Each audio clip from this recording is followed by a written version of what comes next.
You insolent slut. Hi, I'm mckay. Today we're going to be taking a look at Wuthering Heights by Emily Bronte. First published in 1847. I mean, everyone knows, you know this book already. I'm going to assume that most of the people subscribed to this channel haven't read Wuthering Heights. And I suppose I'm a little bit surprised that I'm covering it. But I figured that, one, I have been quite critical of the romantic kind of genre in literature, shall we say. And I was quite intrigued to take something that is as famous and infamous as Wuthering Heights and see what I really made of it. See if I could actually, formulate an opinion. See if I could be enthralled by such a apparent narrative. I thought it'd be intriguing to actually take a look at. I have always admired the character of Heathcliff, even in kind of an abstract sense. I always liked the sound of him and of their love story. But I was always kind of put off reading it. I have read it before, actually, but a long time ago. So much so that I think I was a teenager forced to read it in school, and I didn't have a fucking clue, about anything back then. So, I didn't enjoy it, and there were only a few kind of sparkling moments in it where I thought, this is kind of interesting, but the rest of it's dull. So I thought now that I'm reading, all the time, I figured I'd get an opinion of this classic. It is one of the most well-known novels, probably the most famous one I've now covered, I would venture to say, in a lot of regards.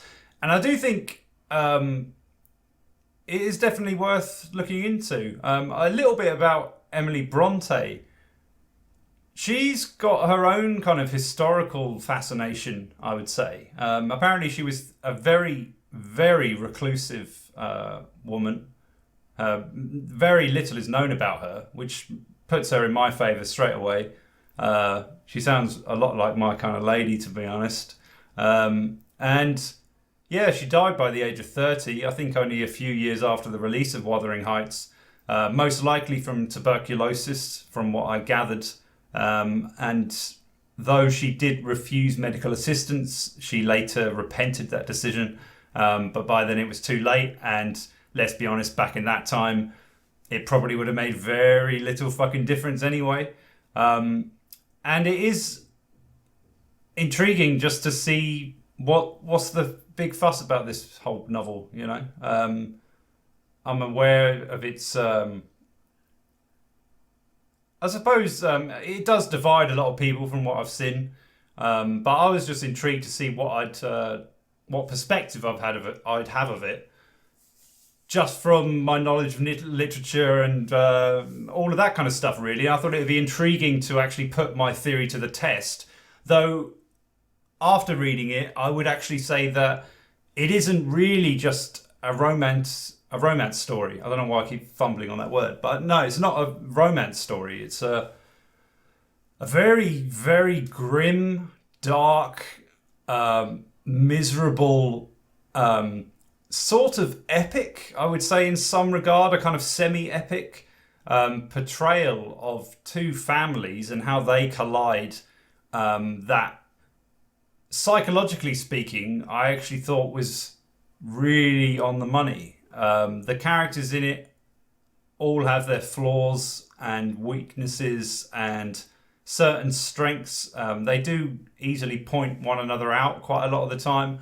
And although the Catherine and Heathcliff story is the kind of main drive throughout, it isn't the sole focus by any stretch of the imagination. I was a little bit surprised by that, even. We start off with the character of Mr. Lockwood, and he's a bit of a schmuck kind of character, I suppose, in a way. He's very, normal, I suppose. And I actually like that introduction into it in a way, because it gives you a good idea. It's quite a classical approach to use somebody who isn't familiar with the conditions, let's say, of the place involved. And he goes there to rent a place to stay just for a season. And he immediately becomes kind of fascinated with the dynamic of the family involved. He meets like Heathcliff, the second Catherine. We don't know that at the beginning.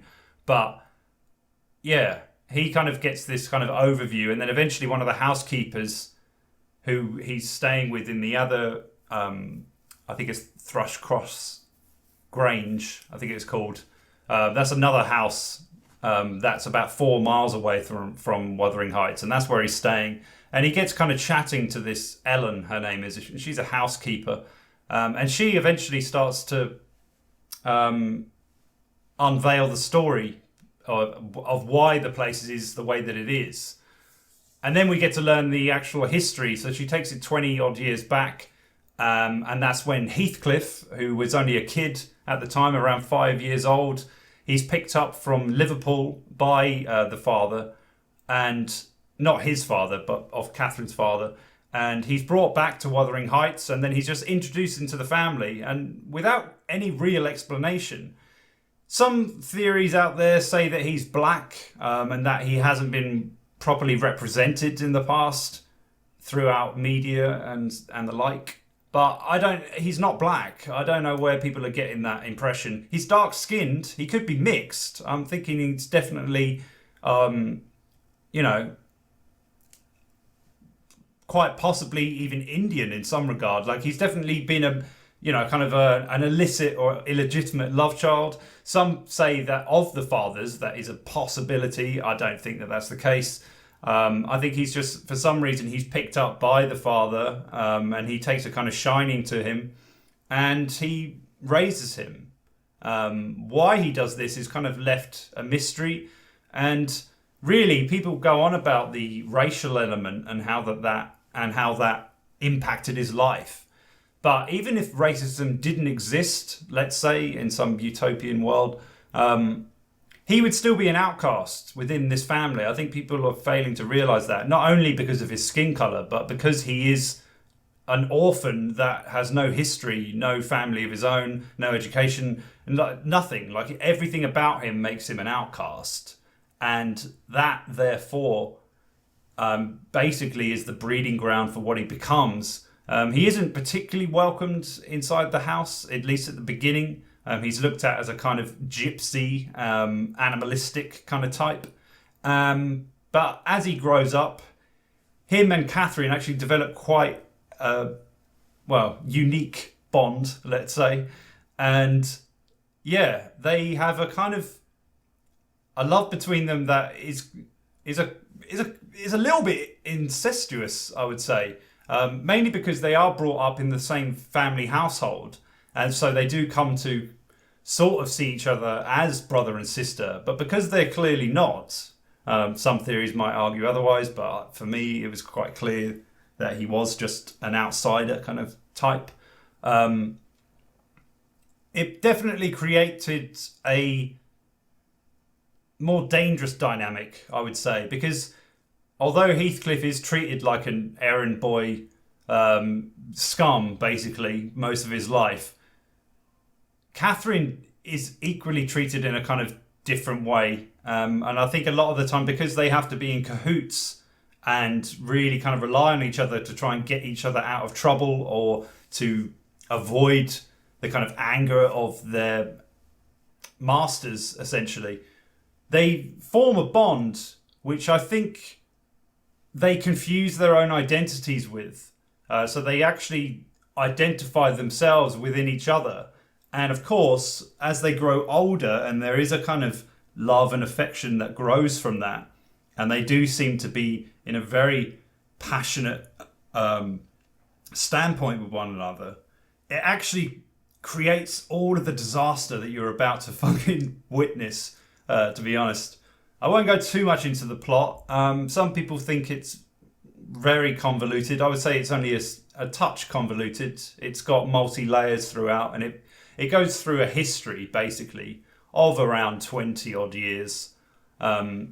So we're taken back into around, I think, just before the 19th century, and then we're kind of brought back up to speed as the narration goes on over a period of 20, 25 years, something like that. I suppose what I'd smudge out is, although this is a love story, it's definitely not one that is conventional by any stretch of the imagination. I would actually say that it's exploring the much, much darker side of love, and basically saying how it reminded me of the quote, "All is fair in love and war," because essentially Heathcliff declares war because of his love for Catherine, and he wants literally to bring everyone down to his level and make them suffer much like he suffered in his own childhood. Whilst Catherine is so delirious at times that, and I found that a little bit melodramatic in moments. I thought, fucking hell, like, someone calm this bitch down.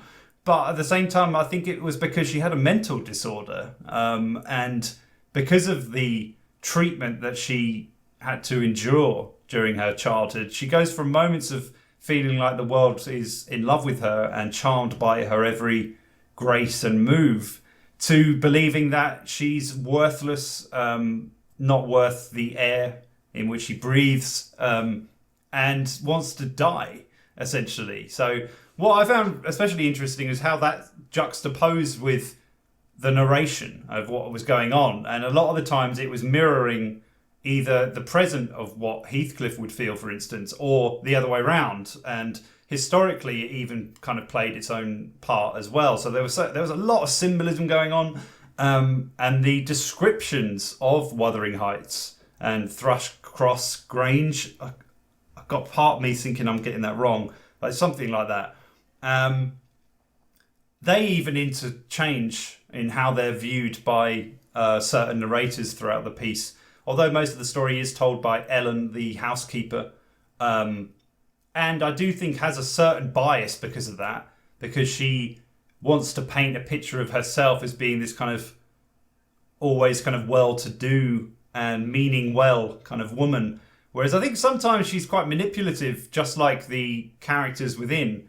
And although she might make promises to the children she's supposedly serving, because she knows who her master is and what he may have demanded, she sometimes completely snitches them up and fucks them over and basically causes a lot more misery than necessary a lot of the time.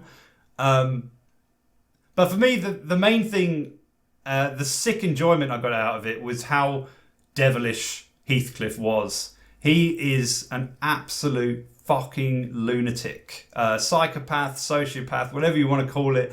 His main drive throughout the whole piece is venomous, to say the least. He has a kind of Byronic, I would say, I think a Byronic kind of conception that kind of created his character. But he also has a Frankensteinian and I would say Machiavellian element to him, where he's cunning, deceptive, amoral. He doesn't give a fuck, basically, like what happens to people around him. In fact, he wants to inflict misery on their lives. He even like outwardly declares. And there were moments where he was arguing with certain characters and he would refer to the person he was slamming in the third person and basically saying things in a kind of Shakespearean manner of how he, they're not even worth the shit on his shoe and stuff like that. And they'd be present in the room and he just doesn't give a shit. He's violent towards men and women. He's abusive to other children, but in a very neglectful way more than anything. There's a certain character towards who he basically treats like he was treated, although I would say slightly worse, where because of this particular character's history, he actually raises him to be a dunce and things like that. Like he's demonic, basically. He doesn't give a shit.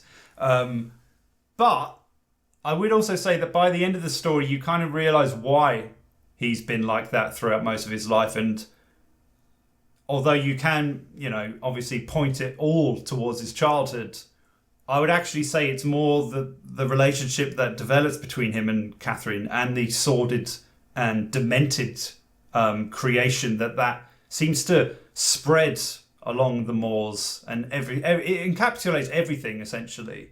And I think that's what Bronte's main skill in the story is that although the dialogue could seem melodramatic and slightly heavy in moments, and over the top. I mean, there's moments where it's over the top, big time. But I would actually say that that was totally permissible, mainly because you would be a lot more melodramatic in this time, I would think. I mean, the characters who are educated know how to speak. They know how to argue. The language itself puts us to shame. It really does. It's eloquent, sophisticated, smooth, grandiose. It's got, to me,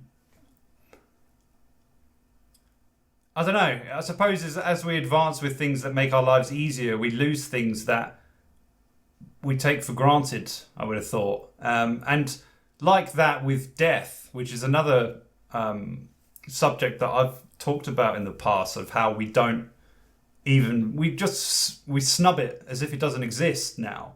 Whereas for characters in this piece, and much like for people in the mid-19th century, death was just something that was around. Most kids, even if they get through their infant years, they still weren't out of the woods. If a lot of the time they get ill during their teens, and they talk about it as if it could just happen at any moment. It doesn't matter. So there's a kind of added cruelty to that, because there's a character called Joseph, who I couldn't fucking understand a word he was trying to say most of the time. The way his vernacular was written is difficult, to say the least. I did start to catch it as the story went on a bit more, but most of the time I was looking at it going, I don't have a fucking clue what you're saying, dude. Like, his accent is hard to decipher. I would maybe take a minute out to try and research his phonetical range, because it's all written in that manner, but it's difficult. Like, it's not just phonetically written, it's actually got a kind of twang to it as well, an added kind of vehemence, I would say, and menace. And he's a complete prick as well, to be honest, but he lives throughout the whole piece. I don't know how old he was by the end, but you imagine he must have been approaching his 70s roughly.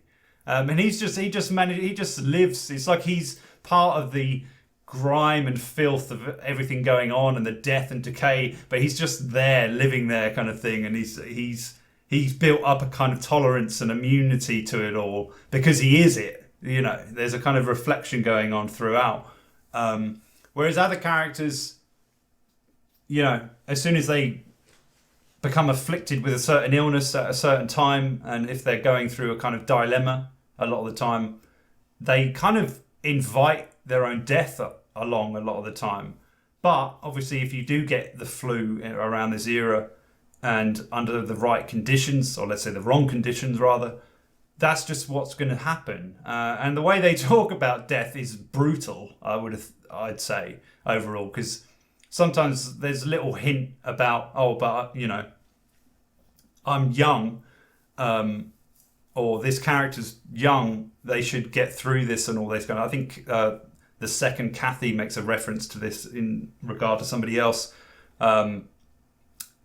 and the housekeeper kind of corrects her, saying, "Yeah, but it doesn't matter. You know, we can all die at any moment," kind of thing. And in some ways, I do think that created a more melodramatic excuse for melodramatic kind of reactions and stuff, because it is just lingering everywhere. That coupled with the misery of what's surrounding them, with what Heathcliff basically brings when because there's a moment where he disappears, and when he comes back, he's worse than ever, and he's accumulated riches by this point, in a mysterious manner, but you kind of get a hint of how he's done it, fucking people over, brutally as well. He plays to their weaknesses and charms them, and just basically reels them into his world. He's learned from his upbringing, essentially, without inadvertently. So it's definitely got a kind of commentary on the working classes rising up and then gaining power, and then what that would mean, because if they're still holding on to a lot of resentments of their history and of how they were brought into the world, then obviously that's going to have a detrimental effect to those surrounding them. But with Heathcliff, he feels betrayed by Catherine.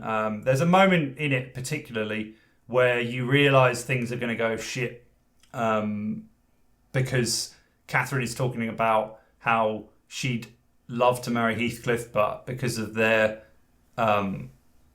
status, or mainly because of the system at the time, but because he's basically a beggar, they would be beggars. So and Heathcliff only hears this and then he storms out. But Catherine goes on to say that she's only going to marry this Linton character so she can help Heathcliff.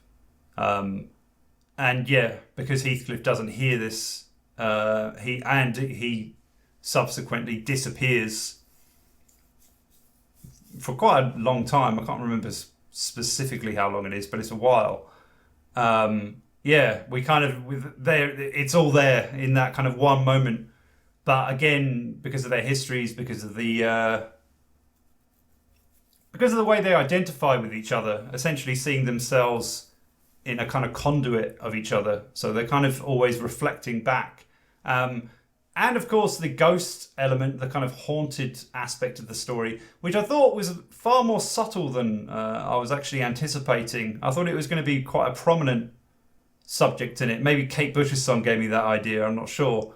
But yeah, it's whilst it's kind of brushed upon, I don't think it's actually given any conclusions. And it's kind of just a theory.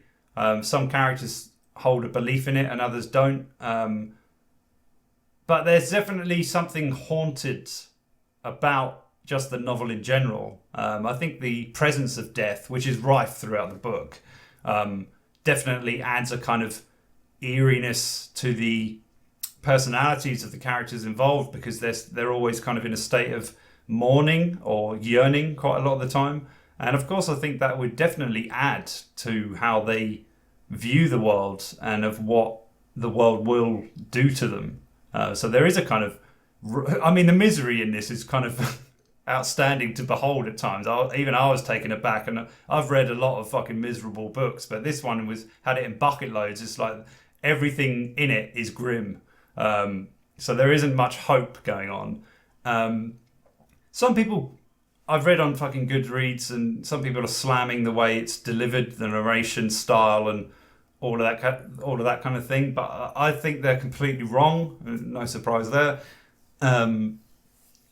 Mainly because it is dealt with very well. You couldn't just have the story about Catherine and Heathcliff and tell it in a third person, I don't think. I think it's important that there is an outside perspective and that it's told in first, and that it is told in a kind of traditional style in that regard. Although at the time it was quite unusual, apparently.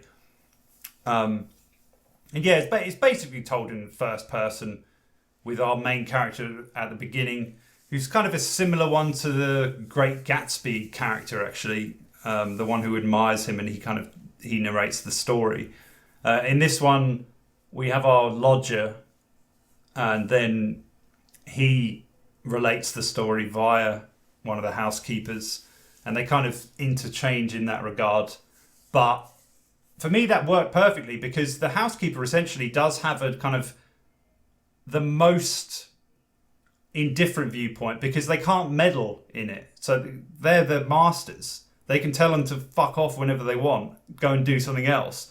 So essentially they have to kind of stand back and only intervene when it seems necessary to do so, usually when violence breaks out. So I actually thought that was a clever technique to use, and because of their kind of seeming normality throughout, let's say, or at least less expressed emotions, because they are basically not permitted to do that because they're in a place of work, that actually gave a nice balance to everything that was going on, especially when it came to the dramatization of the relationship between Heathcliff and Catherine. I mean, Heathcliff isn't just demonic in his actions either. He actually, or in his intentions with others, he is with himself as well. When he comes to realizations of how he's behaved throughout his life, I actually found that did answer quite a lot of what his intentions were. But also the fact that he was just a broken man, like, overall. And he's a very complicated character, a very fascinating one. One that, were I to ever venture back into fucking acting, that's the character I'd love to play. Like he's always been the most fascinating, but I'm the wrong type to do it. I'm not dark skinned. You know, they have got that wrong in the past, I think. But overall, I thought it was a fucking great novel. I mean, clearly I've been banging on about it in a kind of passionate sense. I loved some of the dialogue in it. I thought it was great. It would be a lot of fun to see this portrayed in the right movie or on the stage even. And I just felt the atmosphere, how it mirrored everything that was going on, and how it kind of, everything that, all the death that was present and that came about just kind of bled into the lives of those still living. And they kind of live hand in hand. So that's where I kind of got this haunted element from it, because death and disease and decay is so rife throughout the piece that it's kind of impossible to ignore it and not feel that there is some kind of weird, ominous presence going on. And a lot of the time that is the clandestine intentions of, say, Heathcliff, and what he really is up to and what he's doing and how manipulative and Machiavellian he's being. But also because of where that originates from, and with the heirs that eventually are born later on in the story as we enter the kind of latter third, we kind of see how each dynamic throughout these families and how they repeat themselves, essentially. There is a cycle element. And I kind of thought that the ending, though it's not, I wouldn't say it's satisfying, but I wouldn't say it's disappointing at the same time. It's kind of inevitable. And there is a kind of standpoint of it of like, this new marriage, I'm just going to leave it at that, is potentially going to be good or is potentially going to be bad. We don't really know. So it kind of sits in the same position. But the way it mirrored what actually happened with Heathcliff and Catherine originally was quite masterful, I thought. There was a lot of mirroring kind of symbolic references throughout, and ones that I thought really worked. But the main strength of it is the psychological element to me. I thought Bronte was spot on, to be honest, a lot of the time, and of the effect it had on these characters especially. And she really highlighted their faults and strengths well, and yeah, I bought it, even in a modern sense with the kind of flowery language and everything. I thought it really kind of stood out and was very skillfully done. And yeah, that's it. I check it out. It's well worth it. It's far more exciting than you'll consider it to be, especially if you're more familiar with the other books I've reviewed on here. But the story is actually quite addictive. Like I found myself in a feverish kind of want of knowing what was going to actually happen next. I did find that by about the middle, I thought it was a shame where it went in a way. But then by the end, I kind of realised what the reason for that was. And especially with Heathcliff's kind of realisation at the end and what actually happens to him. And yeah, it kind of all came together really well. But yeah, initially I was kind of disappointed because I was kind of surprised. I was kind of like, wow, he's gone rather soon. But yeah, it kind of managed to work that out. I think there is a lot of other things that were only really subtly hinted at. The potential abuse of the characters, especially as children, but also potentially by the husbands, considering that the women were their property. There's a lot of kind of conniving being done by Heathcliff to make sure that the women in his life know that they are his property once he manages to coerce them into, say, certain marriages, either to him or to other people he wants them to marry. And yeah, that definitely plays its own part. And the way he uses their other kind of family members as leverage a lot of the time, it's just he's a bastard, but a kind of wonderful bastard at the same time. Like, I wouldn't really say he's an anti-hero, but he's definitely a villainous character. But for me, I couldn't help but feel something for him at times. And I suppose everyone wants to feel a psychotic love towards them in some regards. I can definitely see why it is popular, even if it is for all the wrong reasons a lot of the time, and narcissistic in a lot of regard. But yeah, that's where I'm going to leave it on that one. It's a little bit different. I haven't covered a female author for a while, and I'm glad I fucking picked this up. I really think it's worth your time. I think you'd be surprised. If you're not English by, your heritage, I would pick it up in your mother tongue, mainly because the language is, I wouldn't say very difficult, but it's definitely not to modern tastes, and also because of the slang that's used. I think at times, if you're not familiar with that, it would be doubly confusing and slow your kind of pace down. But again, Joseph, who I'm referring to here, his role, though needed, you can kind of ignore what he's saying because he's basically a mad fucking cunt, I kind of found. And he's more faithful to the kind of harsh and cold reality of the world. So he wants other people to realise that. So he doesn't have any sympathy for anyone throughout it. But yeah, if you're a type who wants to really understand every word and, really kind of analyse it, do it in your native tongue, because it's not, it's a convoluted novel. Not as convoluted as some people will make out, really. It's actually quite simple in a lot of ways. It's just convoluted in the fact that it overlaps in history and refers back and kind of, but really it's told in a linear fashion, so I don't really understand that. Anyway, I'm clearly rambling off here, so I'm going to go. Thank you very much for watching this. Hope you enjoyed it. If you've read it, let me know what you think, and all of that bollocks. And I'll see you next week. Thanks.